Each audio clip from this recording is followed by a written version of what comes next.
Episode 128, D.L. Lewellyn. Good morrow, and welcome back to the Realm. I'm fantasy author J.V. Hilliard, and today I have a very special guest who writes in a very narrow genre, paranormal shifter romance. So if you're a fan of Buffy the Vampire Slayer or Teen Wolf or even Twilight, you'll enjoy my interview with Darcy Lewellyn. Darcy, welcome to the Realm. Thank you for having me, Joe. It is my pleasure. Hey, look, we have a lot of readers, but we also have a lot of authors that watch the Realm. And I know you're an independent author. What drove you to be indie as opposed to trying to go a traditional publishing route? Because I had no idea what I was doing and I had no money and I just wanted to publish my book the fastest way to publish it. So I probably published before I was even ready to publish, and I kind of learned things after the fact. So I just started writing, and someone said, why don't you publish these? And I did.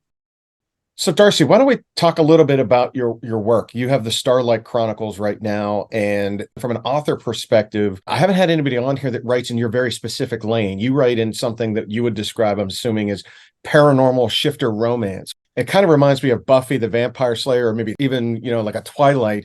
And you're writing them in 3-part novels too, which is pretty interesting. I've not had anybody writing in your genre or in your style. Can you tell us a little bit about the Starlight Chronicles, why you're writing them the way you are, and what they're about?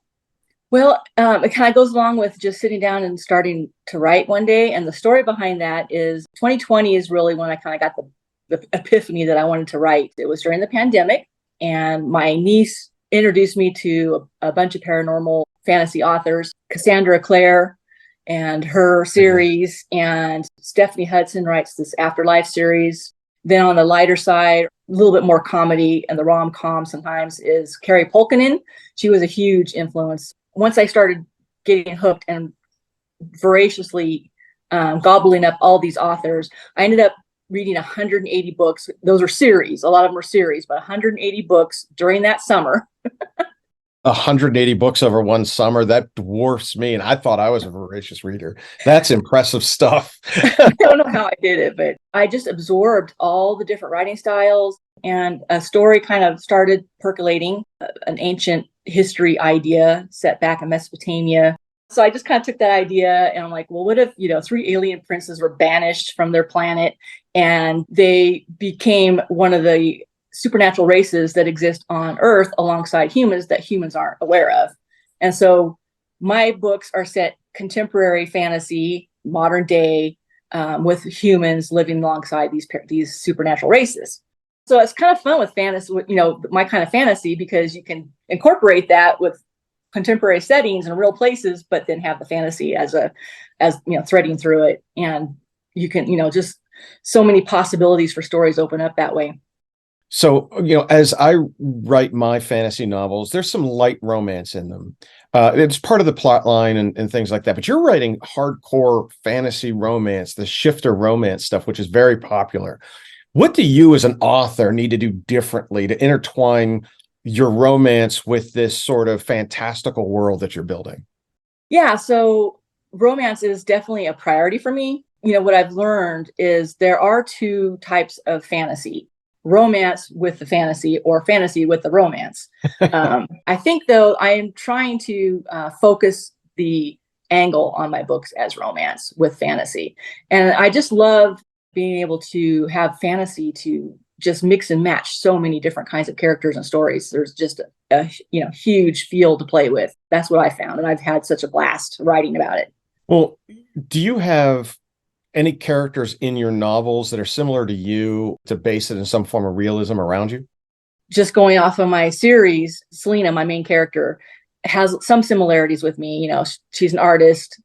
She was a paralegal in Reno. That was her day job that she gave up. And Selena knits. So yes, those little things, everybody's like, oh, I see a little Darcy in there. So you're a lot like me. We're both creatives, and I understand that you have something called the Sunday Spotlight feature, which you interview other creatives and they share their journeys with you. So I'm going to ask this question. Do you prefer being on that side of the interview or my side of the interview today? Oh, that's a good question.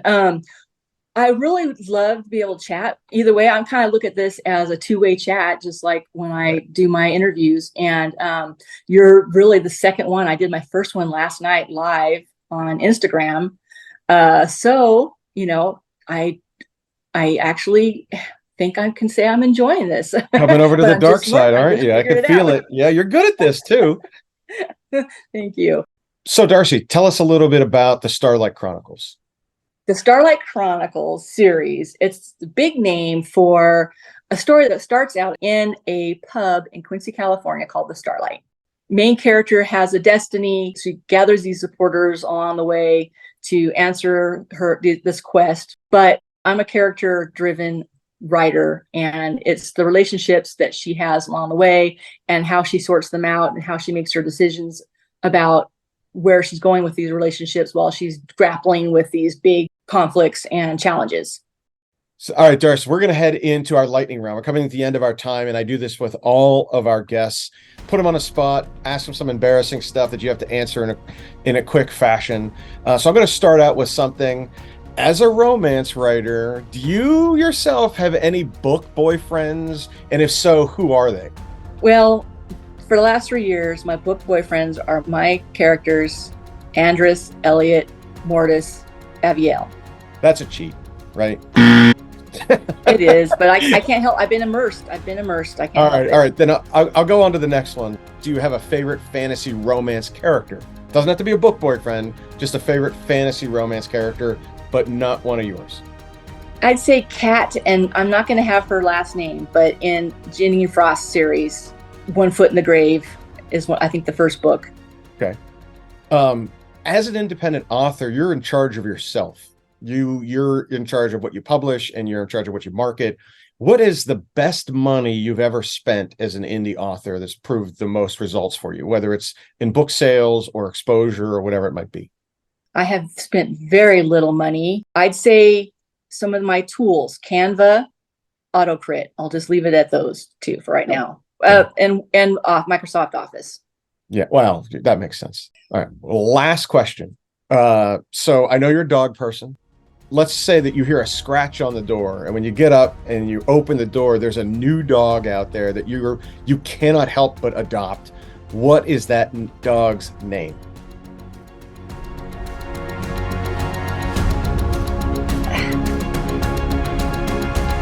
Frank. Why Frank?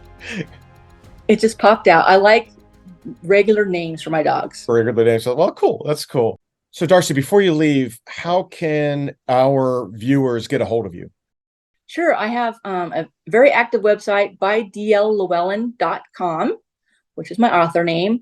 And you can find my blog, short stories, and my works in progress and my publications.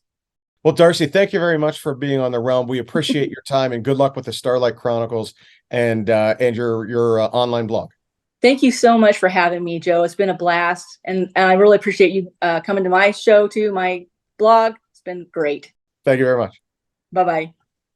So Darcy writes in a pretty interesting genre, one that I haven't read a lot, but it sounds to me like I'm going to be reading more of. So I'm waiting for her third book, looking forward to that. And speaking of third books, if you haven't had a chance to pick up a copy of my third book, The Trillius Gambit in the Warminster Saga, feel free to find that on Amazon. Go to my publisher at Dragon Moon Press. You can download it on Audible or any of the other distribution channels for your audiobooks. You can also do the same for your ebooks.